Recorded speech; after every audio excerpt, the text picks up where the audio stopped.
Hello friends, बाल मंदिर के इस YouTube चैनल पर मैं नितिन शर्मा एक बार फिर आपका हार्दिक स्वागत करता हूं। लास्ट क्लास के अंदर हमने प्रथम संक्रमण श्रेणी जो 3D श्रेणी है उस श्रेणी के 4 गुणों के बारे में पढ़ा था। आज हम इस श्रेणी का सबसे महत्वपूर्ण गुण ले रहे हैं और वह है ऑक्सीकरण अवस्था। देखिए, ऑक्सीकरण अवस्था जिसे हम कहते हैं संयोजकता, और इस श्रेणी के तत्वों की सबसे बड़ी मुख्य बात यह है, या इसका मुख्य पॉइंट भी हम कह सकते हैं, वो ये है कि ये तत्व जो होते हैं श्रेणी के, वह एक से अधिक प्रकार की ऑक्सीकरण अवस्था प्रदर्शित करते हैं, यानी इनके अंदर परिवर्तनशील ऑक्सीकरण अवस्था दर्शाई जाती है। इसमें ध्यान रखिएगा, एक आती है निम्न ऑक्सीकरण अवस्था। कौन सी? निम्न ऑक्सीकरण अवस्था, एक पॉइंट आएगा, और दूसरा आएगा उच्च ऑक्सीकरण अवस्था। एक होता है निम्न और दूसरी कौन सी होती है? उच्च ऑक्सीकरण अवस्था होती है। अब ये क्या है, किस प्रकार से इनके द्वारा प्रदर्शित किया जाता है? तो देखो आप, निम्न ऑक्सीकरण अवस्था ये यौगिक, ये तत्व उस समय प्रदर्शित करेंगे जब बंध के अंदर NS कक्षक भाग लेते हैं। क्या लेते हैं?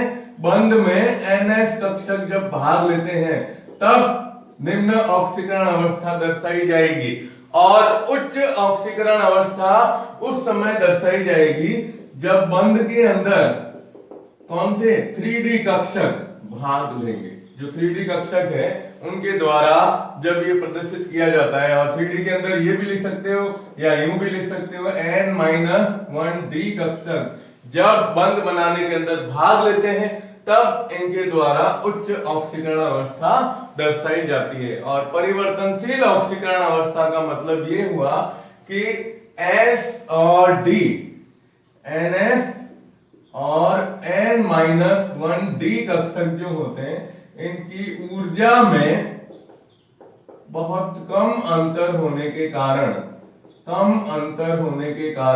क्या होता है कि इनके द्वारा परिवर्तनशील ऑक्सीकरण अवस्था दर्शाई जाती है। तो सबसे महत्वपूर्ण चीज क्या ध्यान रखोगे आप, कि जब बंध बनाने में NS कक्षक भाग लेंगे तब निम्न ऑक्सीकरण अवस्था, और जब बंध बनाने के अंदर NS के साथ साथ ये कक्षक भी भाग लेते हैं। हम 3D श्रेणी की बात करें तो 3D के हिसाब से भी बता सकते हो, और जनरली N-1D कक्षक के हिसाब से भी बता सकते हो। ये कक्षक जब बंध बनाने में भाग लेंगे तो उच्च ऑक्सीकरण अवस्था इनके द्वारा दर्शाई जाती है। और भी बताओ, साथ में एक लाइन बता सकते हो कि NS और N-1D कक्षकों की ऊर्जा में कम अंतर होने के कारण ये परिवर्तनशील ऑक्सीकरण अवस्था प्रदर्शित करते हैं। अब हम ले रहे हैं इसकी सारणी। देखो, किताब की सारणी छोड़ो, आप किताब में जो बनी हुई है अच्छी चीजें, आप है ना अपने स्तर पे इसको बनाने की कोशिश करेंगे। मैं आपको 4-5 उदाहरण बता रहा हूं कि कैसे हम इनके अंदर ऑक्सीकरण अवस्था ज्ञात करते हैं, कि भाई कौन कौन से प्रकार की अवस्था दर्शाई जाती है इनके द्वारा। तो उसमें ऑक्सीकरण अवस्था में ध्यान रखिएगा, जो 3D कक्षक है, जो कि क्या होते हैं? अपूर्ण भरे होते हैं, अपूर्ण होते हैं। इन 3D कक्षकों की अपूर्णता के कारण ही हम ये कह सकते हैं कि इसमें ऑक्सीकरण अवस्था कैसे ज्ञात की जा सकती है। चलिए, तो अब मैं आपको इसकी ऑक्सीकरण अवस्था बता रहा हूं, तो ये आप थोड़ा सा ध्यान रखिएगा कि निम्न ऑक्सीकरण अवस्था है तो NS कक्षक, और उच्च ऑक्सीकरण अवस्था के लिए 3D कक्षक या D कक्षक इसके अंदर भाग लेते हैं। ठीक है, चलिए अब देखो आप, सबसे महत्वपूर्ण चीज, मैं सारणी बता रहा हूं और सारणी के साथ साथ अपन इसको लेंगे। ठीक है, चलिए सबसे पहले हम लेते हैं तत्व का नाम। ये तत्व का नाम या तत्व ले लो, ऊपर तत्व बता देंगे, फिर इसमें बताएंगे S कक्षक में इलेक्ट्रॉन, S कक्षक में इलेक्ट्रॉन, ठीक है, फिर D कक्षक में अयुग्मित इलेक्ट्रॉन। सबसे महत्वपूर्ण चीज, जितने ज्यादा अयुग्मित इलेक्ट्रॉन होंगे, ठीक है ना, ऑक्सीकरण अवस्था उतनी ही अधिक प्रदर्शित की जाएगी। फिर आएगा इसके अंदर ऑक्सीकरण अवस्था, ऑक्सीकरण अवस्था, ठीक है। अब देखो कैसे सारणी आगे बढ़ती है और किस तरह से इसको बताना है। तो यहां तक मैं अभी ले रहा हूं, ये फिर आगे बढ़ते जाएंगे, ठीक है। चलिए ये S, ये D में और फिर ऑक्सीकरण अवस्था। तो सबसे पहला तत्व कौन सा है अपने इसका, स्कैंडियम। कौन सा है, स्कैंडियम, ठीक है। अब स्कैंडियम के अंदर आपको इसका सबसे पहले इलेक्ट्रॉनिक विन्यास बताना है। स्कैंडियम का परमाणु क्रमांक कितना है साहब, 21। तो 21 के हिसाब से हमने क्या लिखा था, आर्गन, है ना। आर्गन लिखने के बाद क्या लिखा था, 4s2 और 3d1। ये इसका इलेक्ट्रॉनिक विन्यास है, किसका है, स्कैंडियम का। अब क्या करोगे आप, सबसे पहला काम s कक्षक में इलेक्ट्रॉन की संख्या बताओ। s में कितनी है, 2। तो सबसे पहले आप बता दो इसमें 2, ठीक है। अब d कक्षक में अयुग्मित इलेक्ट्रॉन की संख्या। d कक्षक जो होता है ना, d कक्षक को यूं बताया जाता है, 5 उपकक्षक इसके अंदर पाए जाते हैं, 1 2 3 4 और ये 5 उपकक्षक, है ना। अब 5 में से इसके अंदर कितना इलेक्ट्रॉन है, एक ही है। तो आप इसमें एक इलेक्ट्रॉन ये बताते हैं, है ना। तो डी में इलेक्ट्रॉन की संख्या कितनी हुई, 1। सीधा बता दो 1। अब मैंने क्या कहा था, एस में 2 इलेक्ट्रॉन है, ठीक है। डी में कितना है, 1। आर्गन है, आर्गन तो क्या होता है, पूर्ण रूप से भरे हुए कक्षकों के विन्यास के अंतर्गत आता है। अब आपको इसमें बताना है कि स्कैंडियम कौन कौन सी ऑक्सीकरण अवस्था प्रदर्शित करेगा। ध्यान दीजिएगा, स्कैंडियम एस कक्षक से जब 2 इलेक्ट्रॉन बाहर निकलेंगे, एस कक्षक से जब 2 इलेक्ट्रॉन बाहर निकलेंगे तो ये कौन सी अवस्था दर्शाएगा, +2 अवस्था दर्शाएगा, ठीक है। और इसके अलावा जब हमने क्या कहा, एक निम्न और एक उच्च, ठीक है, निम्न और उच्च ऑक्सीकरण अवस्था। अब 2 इलेक्ट्रॉन तो ये हो गए एस कक्षक के और एक इलेक्ट्रॉन डी का। अगर ये दोनों एक साथ बाहर निकलते हैं तो इलेक्ट्रॉन की संख्या कितनी हो जाएगी, 3 हो जाएगी। और 3 होते ही यह कौन सी अवस्था मुख्य रूप से दर्शाएगा, इसके द्वारा कौन सी अवस्था दर्शाई जाएगी, +3। कौन सी, +3 ऑक्सीकरण अवस्था। वैसे सामान्य रूप से देखा जाता है ना, तो स्कैंडियम की ऑक्सीकरण अवस्था +3 ही बताते हैं। लेकिन ये निम्न और उच्च ऑक्सीकरण अवस्था की जब बात की जाती है तो उसके अनुसार हम स्कैंडियम की +2 और +3 ही बताते हैं। आपको इसमें ये याद रखनी है, कौन सी, +3। समझ में आया, चले आगे, चलो। अब लेते हैं 22, कौन सा है, टाइटेनियम। आप इसका इलेक्ट्रॉनिक विन्यास लिखोगे तो देखो 21 का ये है, 22 का क्या हुआ, 3d2, ये आया 3d2। तो सबसे पहले s कक्षक के अंदर इलेक्ट्रॉन कितने आए, 2। तो ये s के अंदर इलेक्ट्रॉन की संख्या 2। अब d कक्षक में अयुग्मित इलेक्ट्रॉन की संख्या, ये तो d में कितने हैं, 2। देखो 18, 2 20 और 2 22, है ना। तो 2 इलेक्ट्रॉन है तो एक ये रहा। याद रखिएगा हुंड का नियम कि इलेक्ट्रॉन एक साथ युग्मों में न भरकर पृथक पृथक रूप से भरे जाते हैं, उसके आधार पर इसका नियम बताना है। तो अब आप इसमें इलेक्ट्रॉन कितने बताओगे, 2। तो इसके अंदर अयुग्मित इलेक्ट्रॉन की संख्या कितनी आई, 2 आई। अब ऑक्सीकरण अवस्था निकाल सकते हो। सबसे पहले निम्नतम, तो निम्नतम के लिए क्या करेंगे हम, इसको बाहर निकालो, 2 इलेक्ट्रॉन को, कितने इलेक्ट्रॉन, पहले s कक्षक के 2 इलेक्ट्रॉन निकाले, जैसे ही 2 निकाले क्या दर्शाओगे, +2 ऑक्सीकरण अवस्था। कितनी हो गई, +2 अवस्था हो गई। अब कैसे अवस्था बढ़ती है वो नए तरीके से देखिएगा।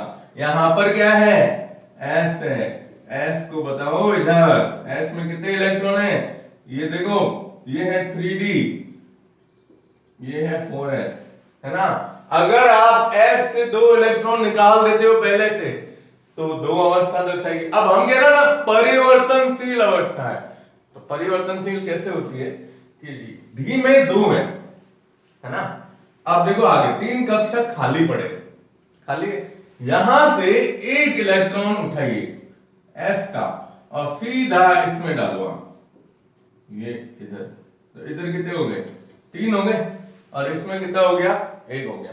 तो ये भी हो सकता है कि ये टाइटेनियम जो होता है, टाइटेनियम कौन सी, +3 अवस्था भी दर्शा सकता है, यानी इसमें अयुग्मित इलेक्ट्रॉन कितने हुए, 3 इलेक्ट्रॉन हुए डी कक्षक के अंदर। कब हुए, जब 4s से एक इलेक्ट्रॉन इधर गया। अब जैसे ही आप इसमें इलेक्ट्रॉन बढ़ाओगे तो इधर आ जाएगा 3, तो इधर बताओगे +3, है ना, कितनी हुई, +2 +3। अब पीछे कितने रहे, यहां से देखो, इधर आपने एक इलेक्ट्रॉन इधर निकाला तो ये 3 हो गए ना, तो 3 इलेक्ट्रॉन अगर बाहर निकल जाते हैं तो +3 अवस्था होगी, ठीक है। और टोटल अयुग्मित इलेक्ट्रॉन की संख्या देखो आप, 3 तो डी के हैं और एक इसका है, टोटल कितनी हुई, ये इलेक्ट्रॉन देखो ना कितने हुए, 4 हुए। तो इसके साथ में ये और कौन सी अवस्था दर्शाता है, +4 अवस्था दर्शाता है। कितनी दर्शाएगा, +4। उदाहरण पढ़ा है, कल पढ़ाया था, TiCl4 टाइटेनियम टेट्रा क्लोराइड। तो ये टाइटेनियम +2 +3 और +4 अवस्था प्रदर्शित करता है, ठीक है। अब आगे देखो, आगे आता है अपना वेनेडियम।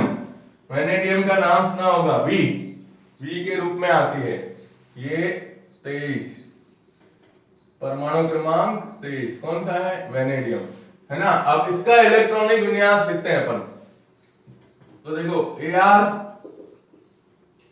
4s2 18 और 2 20 और 3 कितने हुए, 23, है ना। अब आपको सबसे पहले s कक्षक में इलेक्ट्रॉन की संख्या बतानी है, तो s में कितने हैं, 2 इलेक्ट्रॉन है। अब बताना है डी कक्षक में अयुग्मित इलेक्ट्रॉन की संख्या। डी कक्षक में कितने इलेक्ट्रॉन हैं, 3। ये देखो यहां से यूं 1 2 3 4 5, कितने, 3 है, तो ये 1 2 3 आ गए। अब आपको ऑक्सीकरण अवस्था बतानी है, तो अगर हम इसमें बता देते हैं, पहले कितने आए, 3, है ना। अगर हम इसके अंदर ये चीज लेते हैं कि इससे इलेक्ट्रॉन निकाले तो +2, कितनी आ जाएगी, +2। अब चेंज कर देता हूं कलर थोड़ा, +2, है ना। और अगर यहां से डी के तीनों इलेक्ट्रॉन निकाल देते हैं तो +2 और कौन सी आ जाएगी, +3 आ जाएगी, तो +3 भी हो सकती है। अब कैसे आगे बढ़ती है वो देखो, देखो पहले 2 निकाले, ठीक है, फिर इसमें से 3 इलेक्ट्रॉन निकाले, तो पहली बार 2 निम्न और ये उच्च हो गई 3। अब कैसे परिवर्तनशील आएगी, तो आप इसके आगे लिख दो कौन से, 4s के इलेक्ट्रॉन, ठीक है। अब यहां से एक इलेक्ट्रॉन इसके अंदर भेजो आप, यहां से एक इलेक्ट्रॉन इसमें भेजिए, यहां से इधर गया।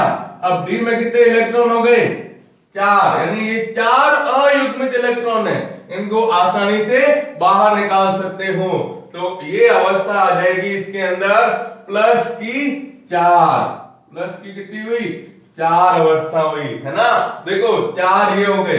अब अगर आप चाहो कि नहीं हम इसकी संयोजकता और बढ़ाएं, तो उसकी संयोजकता बढ़ाने के लिए 1 ये और 4 ये, टोटल कितने हुए, 5 अयुग्मित इलेक्ट्रॉन हुए, कितने हुए, 5। तो इसकी अवस्था में इधर आ जाएगा +5, ठीक है। तो देखो पहले अयुग्मित इलेक्ट्रॉन 1 था, फिर 2, फिर 3, जैसे जैसे अयुग्मित इलेक्ट्रॉन की संख्या डी कक्षक में बढ़ती है, ऑक्सीकरण अवस्था क्या हो रही है, बढ़ती जाती है। अब आप लेंगे परमाणु क्रमांक संख्या 24, तो 24 कौन सा है, क्रोमियम। अब इसमें ध्यान रखिएगा, क्रोमियम, देखो क्रोमियम की बात करते हैं तो सबसे पहले क्रोमियम का इलेक्ट्रॉनिक विन्यास आपको याद रखना है, ठीक है। देखो क्रोमियम का इलेक्ट्रॉनिक विन्यास जो बताएंगे, तो क्रोमियम का लिखते हैं आर्गन 4s1 3d5। अब कितने इलेक्ट्रॉन हुए टोटल, देखो आप अयुग्मित इलेक्ट्रॉन की संख्या देख लो, यहाँ ये ज्यादा से ज्यादा कितने दर्शाएगा, ठीक है। सबसे पहले s कक्षक में इलेक्ट्रॉन क्रोमियम में कितना है, 1 है, अपवाद हो गया, है ना। तो हम इस अपवाद को कलर मार्कर से कर देते हैं। ये लो साहब एक इलेक्ट्रॉन, ठीक। अब डी में अयुग्मित इलेक्ट्रॉन की संख्या, तो डी में अयुग्मित इलेक्ट्रॉन, डी में कितने कक्षक हैं 5, तो 1 2 3 4 और 5, तो डी में अयुग्मित इलेक्ट्रॉन की संख्या कितनी हुई, देखिए ना ये 5 हुई, यहां लिख दो 5, ठीक है। अब आप निकालिए ऑक्सीकरण अवस्था, निकाल सकते हो, बताओ। कॉपर, ये सॉरी क्रोमियम जो होता है, क्रोमियम के अंदर ऑक्सीकरण अवस्था जब निकाली जाती है तो इसमें ध्यान रखिएगा कि एस कक्षक के हिसाब से जब निम्नतम ऑक्सीकरण अवस्था बतानी हो तो +1 दर्शाई जाती है। तो ये अपवाद के रूप में दिया गया है, ध्यान रखिएगा अपवाद के रूप में है। तो एस कक्षक से जब आप इलेक्ट्रॉन निकालोगे तो ये +1 दर्शाएगी, ये अपवाद के रूप में बताया गया, ठीक है। अब आप इलेक्ट्रॉन निकालो, तो जैसे यहां पर एक इलेक्ट्रॉन ये एस के अंदर, ये क्या आया 4 है और 3d। अब आप इलेक्ट्रॉन की संख्या निकालते जाओ, जैसे ये +1 था, ठीक है, तो +1 से +2, 2 कैसे हो सकते हैं, एक इसका इलेक्ट्रॉन एक इसका निकाला तो प्लस की 2 हो जाएगी, ठीक है, और एक 4s का, या फिर इसी के 2 इलेक्ट्रॉन निकाल दिया, 2 और 1, ये 3 हो जाएगी, ठीक है। फिर आप इसमें से और इलेक्ट्रॉन निकालो, ये 3 और 1 4 हो जाएगी। फिर इसमें से और निकालो, एक इसका और एक ये, कितने हुए 4 और 1 5 हो जाएगी। और सबसे लास्ट में कितनी हो जाएगी उच्चतम, इसके अंदर ऑक्सीकरण अवस्था जो बताई गई है वो +6 बताई गई है, कितनी +6 तक ये ऑक्सीकरण अवस्था। जितने ज्यादा, देखो आप अयुग्मित इलेक्ट्रॉन की संख्या कितनी है 5 और 1 6 है, इसका मतलब उच्चतम ऑक्सीकरण अवस्था ये कितनी दर्शाएगा 6 तक दर्शाता है, ठीक है। तो ये कौन सा हुआ क्रोमियम। अब यहां से आगे अपन देखते हैं, आगे वाला कौन सा आएगा मैंगनीज, 7 नंबर, ये आएगा आपके 25 नंबर परमाणु क्रमांक, कौन सा है मैंगनीज। सबसे ज्यादा उच्चतम ऑक्सीकरण अवस्था प्रदर्शित करने वाला तत्व इस श्रेणी का। आप इसका इलेक्ट्रॉनिक विन्यास क्या लिखते हो Ar, ठीक है, क्या लिखते हैं ये 3d5 और 4s2, 3d5 4s2 हो जाएगा। 18 तो 20 और 5 25, s में कितने इलेक्ट्रॉन, अब फटाफट लिखते हैं, देखो s में आए 2 इलेक्ट्रॉन, d में कितने हैं 5, ये d में आए 5। अब आप इसमें ऑक्सीकरण अवस्था दर्शा सकते हो बिल्कुल आराम से। क्या है ये 4s के 2 और d में कितने हैं 5, 1 2 3 4 5। अब सबसे पहले निम्नतम ऑक्सीकरण अवस्था कितनी हो जाएगी इसकी 2 प्लस की, तो ये प्लस की 2। अब मैंने जैसे इसमें बताया ना, सेम इसमें ये चलते जाइएगा, इसमें 5 थे तो 6 तक आई, इसमें कितने हुए 5 और 2 7, यानी +2 के साथ में +3 कैसे होगा 2 इसका 1 इसका, ठीक है। तो +3 बताओ, ये +3 2 और 1 3, ठीक है। फिर +4 कैसे होगी, तो साहब 2 इसके 2 इसके, है ना, तो ये प्लस की 4, फिर 2 इसके 3 इसके, कितनी हो जाएगी प्लस की 5 हो जाएगी, तो प्लस की 5 बताओ, ये प्लस की 5 आई, ठीक है। फिर 2 इसके 4 इसके, कितनी हुई प्लस की 6, प्लस की कितनी आई 6 आई। और सबसे ज्यादा प्लस की 7 कब होगी, जब 2s के और 5 इलेक्ट्रॉन d कक्षक के निकल जाते हैं, किसके d कक्षक के निकल जाएंगे, तो ये आ जाएगा प्लस की 7 ऑक्सीकरण अवस्था, कितनी प्लस की 7 ऑक्सीकरण अवस्था इसके द्वारा दर्शाई जाती है। अब देखो पहले 1 2 3, अब इलेक्ट्रॉन की संख्या बराबर हो गई, अब अयुग्मित इलेक्ट्रॉन की संख्या कम होती जाएगी। अब मैं आपको है ना एक काम दे रहा हूं जो अपने आप कीजिएगा, कैसे करना है, चलो देखो पहले है ना ये आयरन का बता देता हूं मैं, ठीक है। फिर आप 26 नंबर है ये, चलो 26,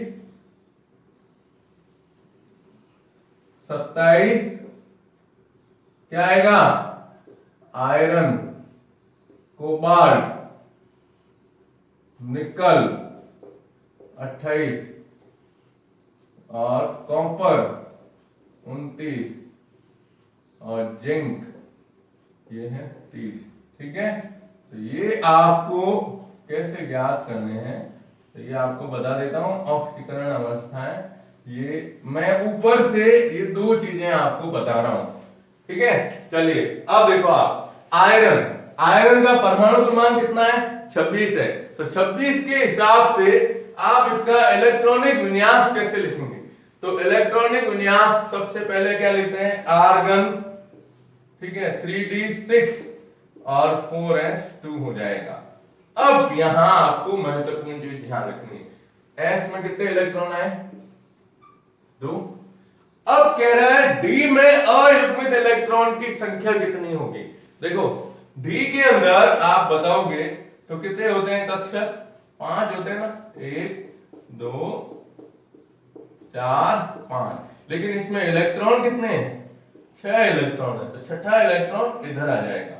अब इसमें अयुग्मित इलेक्ट्रॉन कितने हुए, तो देखो ये तो युग्म में है, जोड़ी में है, लेकिन यहां हुए 1 2 3 और 4, कितने हुए, 4 इलेक्ट्रॉन डी कक्षक के अंदर पाए जाते हैं।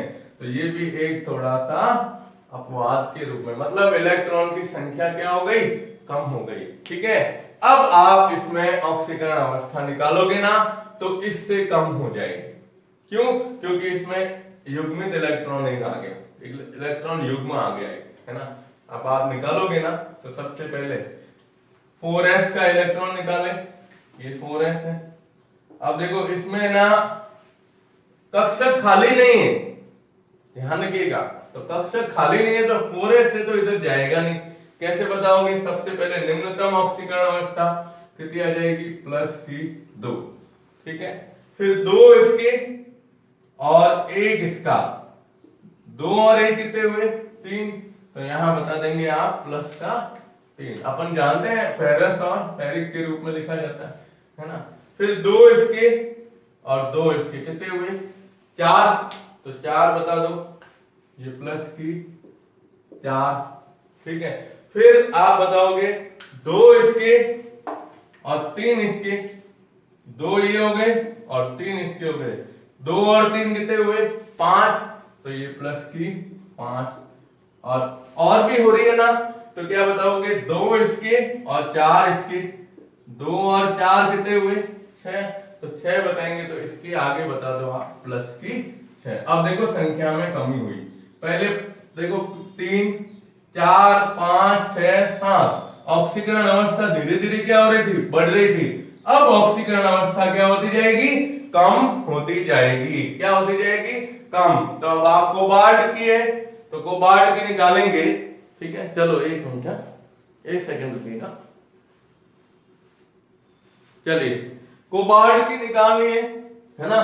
तो कोबाल्ट का परमाणु क्रमांक कितना है, 27, तो चलो 27 के हिसाब से आपको बता देता हूं, इस पहले मैं बता देता हूं फिर सवाल दे दूंगा, सवाल आप खुद हल करना, ठीक है। अब 27 नंबर का इलेक्ट्रॉनिक विन्यास क्या लिखेंगे, आर्गन, ठीक है, इधर आ जाएगा 4s2, तो देखो 18 और 2 20, पीछे अब वो 27 है ना, तो 3d क्या आ जाएगा, 7 आ जाएगा। अब 7 का मतलब इसमें इलेक्ट्रॉन की संख्या निकालनी है, किसकी, अयुग्मित इलेक्ट्रॉन की संख्या बतानी है, ठीक है। तो देखो आप पहले s कक्षक के अंदर इलेक्ट्रॉन कितने आए, 2, s में कितने आए, 2 इलेक्ट्रॉन आए। फिर आप क्या करोगे, आर्गन, आर्गन के अलावा अब डी की बात करते हैं, तो डी में देखो कितने हुए, 1 2 3 4 5, तो ये हो गए, अब टोटल कितने हैं, 7 है, तो 6 और 7, ठीक है। अब 4s तो ये रहा हमारे पास। अब आप इसकी ऑक्सीकरण अवस्था निकाल सकते हो, इसमें कितने ये युग्मित इलेक्ट्रॉन के जोड़े कितने हुए, ये दो तो हुए युग्मित, ये तो भाग लेंगे नहीं। पीछे कितने रहे? ये 3। अब ऑक्सीकरण अवस्था दर्शाओ। निम्नतम कितनी हुई? +2, तो ये +2। इसमें कितने हुए? 3 हुए, ये 3। ठीक है, अब देखो 2 हुए, अब 2 इसके, 1 इसका, कितने हुए? 3, तो +3 कितनी आई? +3, है ना।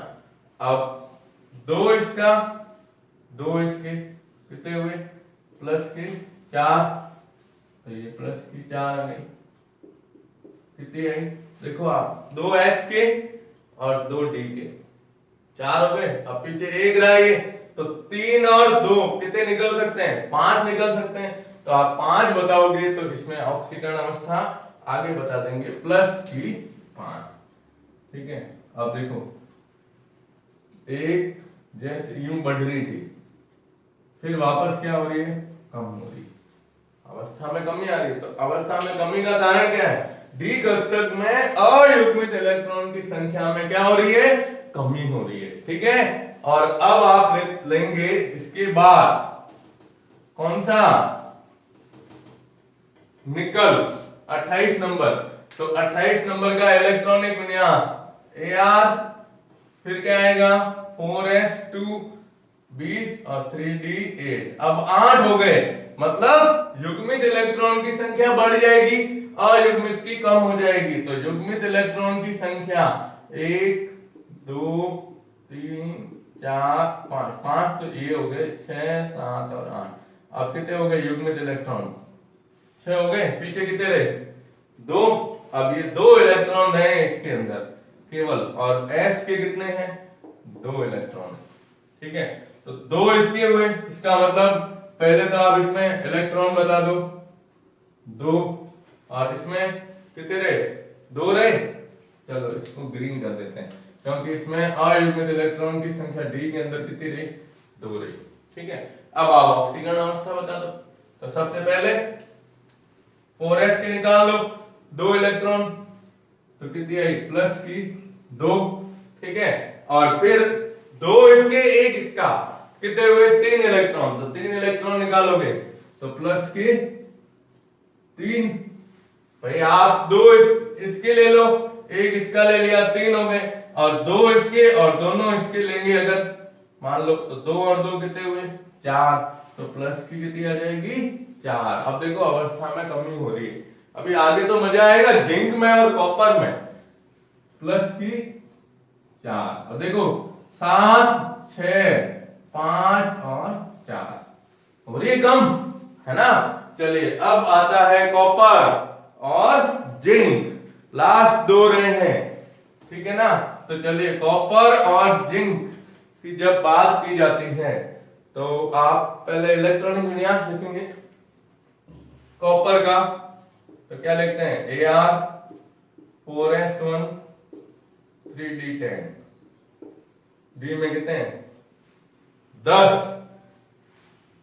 अयुग्मित एक भी नहीं। क्यों? क्योंकि डी में 10 इलेक्ट्रॉन है, तो 1 2 3 4 5 6 7 8 और 9 और 10। और S में भी कितना है?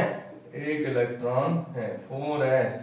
इसके अंदर 1 है और 3d में 1 भी नहीं है। तो उधर क्या बताओगे?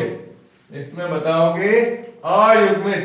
ये कॉपर में S कक्षक के अंदर इलेक्ट्रॉन की संख्या 1 और इसकी कितनी हो जाएगी? 0। कितनी हो जाएगी? 0। और अब जब आप इसका ऑक्सीकरण अंक निकालेंगे तो निम्नतम कितनी होती है? +1। लेकिन ये इसके साथ में +2 भी अपन लिखते हैं ना, Q+ और Q'।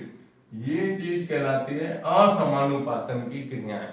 यानी जब हम एक ही कोई यौगिक होता है, उस यौगिक को जब हम ठोस से द्रव अवस्था में परिवर्तित करते हैं तो असमानुपातन मतलब ये होता है कि यौगिक के एक ऑक्सीकरण अवस्था दूसरी ऑक्सीकरण अवस्था में जब बदल जाती है तो उसे असमानुपातन क्रिया के नाम से जाना जाता है। इसलिए कॉपर +2 भी दर्शाता है।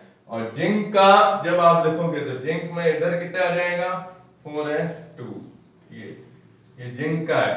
तो जिंक में डी कक्षक के अंदर इलेक्ट्रॉन की संख्या कितनी हो जाएगी 0। और इसमें कितने हैं 2 इलेक्ट्रॉन। कितने हैं 2। तो इसमें से तो एक भी इलेक्ट्रॉन नहीं निकलेगा। किस में से निकलेंगे 2। तो जिंक कितनी दर्शाता है प्लस की 2 ऑक्सीकरण अवस्था दर्शाता है। तो ये देखो मैं कोशिश मैंने की है इसको थोड़ा समझाने की। आप ऐसा कीजिएगा इस वीडियो को धीरे धीरे मतलब जहां मैं समझा रहा हूं कैसे निकालना है उसके अकॉर्डिंग आप है ना उस वीडियो को पुश करके और उसको निकालने का प्रयास कीजिएगा अपने आप, है ना। तो याद क्या रखना है हमें इसमें, याद ये रखना है मुख्य पॉइंट कि जैसे जैसे अयुग्मित इलेक्ट्रॉन की संख्या बढ़ती जाएगी, अयुग्मित इलेक्ट्रॉन की संख्या बढ़ती जाएगी, यहां तक बढ़ी है ऑक्सीकरण अवस्था का मान बढ़ रहा है। और जैसे ही अयुग्मित इलेक्ट्रॉन की संख्या कम हुई ऑक्सीकरण अवस्था क्या होती जाएगी कम होती जाती है। ठीक है, तो ये आप इसका स्क्रीनशॉट ले लो कि भाई ये ऑक्सीकरण अवस्था इसका सबसे महत्वपूर्ण पार्ट है। देखो पूरा का पूरा एक, जैसे अपन कह सकते हैं कि अगर रेगुलर चलती क्लास होती है तो भी इसमें एक पीरियड पूरा जाता है, एक लेक्चर पूरा जाता है। और इसमें भी आपके एक लेक्चर पूरा है इसके अंतर्गत आता है। वो भी क्या है केवल ये ऑक्सीकरण अवस्था ज्ञात करने की स्थिति है। ठीक है, तो ये आप इसका स्क्रीनशॉट ले लीजिएगा सबसे पहले। ठीक है, अब इसके अंदर आगे हम ये लेंगे कि जो ये अम्लीय प्रकृति होती है या जो भी है, तो इसमें ऑक्सीकरण अवस्था में सबसे पहला सवाल सबसे उच्चतम ऑक्सीकरण अवस्था कौन सी दर्शाते हैं। ठीक है, और एक सवाल ध्यान रखना है कि 3D श्रेणी में दो ऐसे तत्व जो परिवर्तनशील ऑक्सीकरण अवस्था, परिवर्तनशील ऑक्सीकरण अवस्था या ऑक्सीडेशन नंबर नहीं दर्शाते हैं, नहीं दर्शाते हैं, नाम लिखो, नाम लिखना है। तो इसमें आपको ये दो याद रखने, ये तो मैंने आपको जनरली बताया था, लेकिन मुख्य रूप से ये +3 ही ऑक्सीकरण अवस्था दर्शाती है। कौन सी स्कैंडियम। तो इसका आंसर आपको याद रखना है स्कैंडियम और जिंक। स्कैंडियम और जिंक जो होते हैं वह परिवर्तनशील ऑक्सीकरण अवस्था नहीं दर्शाते, क्योंकि जिंक में 2 ही है प्लस की और इसमें कितनी है प्लस की 3, मुख्य प्लस की 3 है। ठीक है, और एक चीज और याद रखिएगा कि जिनमें ऑक्सीकरण अवस्था निम्नतम होती है, तो निम्नतम ऑक्सीकरण अवस्था वाले जो तत्व है, ठीक है ना, वह तो आयनिक यौगिक बनाते हैं। और जिनमें परिवर्तनशील ऑक्सीकरण अवस्था सबसे ज्यादा पाई जाती है, जैसे ये सभी तत्व है, तो इनके अंदर ये है, ये हुआ, ये हुआ, ये हुआ, तत्व क्या करते हैं संकुल यौगिक या उप सहसंयोजक यौगिकों का निर्माण करते हैं। तो आपको ये ध्यान रखना है। पहला सवाल कि 3D श्रेणी में सबसे अधिकतम ऑक्सीकरण अवस्था दर्शाने वाले तत्व का नाम बताओ। कितनी दर्शाता है प्लस की 7। और दूसरा सवाल 3D श्रेणी में ऐसे दो तत्व जो परिवर्तनशील अवस्था नहीं दर्शाते हैं, वो कौन से हैं, ये और ये। कौन सा, स्कैंडियम और जिंक। ये दोनों आपको नाम ध्यान रखने हैं। ठीक है, और फिर इसमें एक चीज और ध्यान रखनी है, वो ये बताना है कि ये जितने भी तत्व है इन तत्वों के ऑक्साइड की अम्लीय प्रकृति जो होती है वह जैसे जैसे ऑक्सीकरण अवस्था बढ़ती जाएगी, जैसे जैसे ऑक्सीजन यानी जिस तत्व की ऑक्सीकरण अवस्था का मान जितना ज्यादा होगा उसकी अम्लीय प्रकृति उतनी ही क्या होती है, अधिक होती है। ठीक है, अब आपको मैं इसमें देखो 2 सवाल अभी बता दिए, कौन से, एक ये वाला मैंगनीज का और एक ये। ठीक है, और कुछ तत्व ऐसे होते हैं जो संकुल यौगिकों के अंदर उनकी ऑक्सीकरण अवस्था 0 होती है, तो वो भी मैं आपको बताऊंगा। ठीक है, तो 0 वाले कौन से हैं ऑक्सीकरण अवस्था परिवर्तन, तो आपको ये पूरा ऐसे ही ध्यान रखना है। ठीक है, चलिए मैं अब इसको मिटा रहा हूं और आपको बताता हूं इसमें।